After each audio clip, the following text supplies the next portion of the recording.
Birmingham, Alabama, where steel was made. Here at SLOSS furnace, they took the iron ore and made it into iron. Well, here I am at the SLOSS National Historic Site of Industrial Manufacturing. Here they made the raw material for iron. You see back behind me a huge slab of iron that they used for something.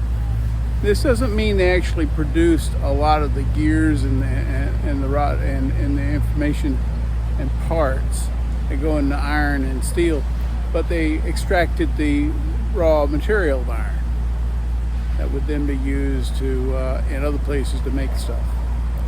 So this is a SLOSS iron foundry in Birmingham, Alabama. Here are the huge boilers and furnaces to melt down the iron ore into pig iron. Many historic markers, of course, talking about the process of transporting all the goods, basically limestone, coal, iron ore, water. One thing I noticed here at SLOSS is the magnitude of everything. Everything is huge to make this pig iron. One last thought though I wanted to bring up is that we think about metallurgy today, not about making the actual metal like they did here at SLOSS, but forging metal into different things. It seems like the most practical thing today is making art. Here you can see a skeleton made out of iron and steel. But I think we ought to get back to the idea of making iron and steel as the elements of buildings and tools, motors. That would help out America a lot. This is Mr. Harrell at SLOSS Furnaces.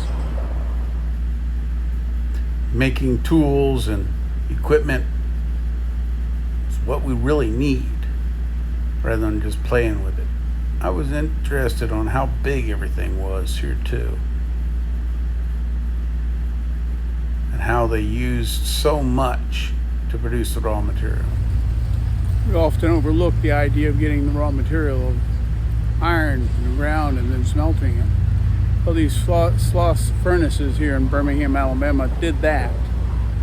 And yet then it went somewhere else to be made into ornamental things like this gate back here, or tools in all different styles, or motors, or whatever. This is where they got their raw material of iron.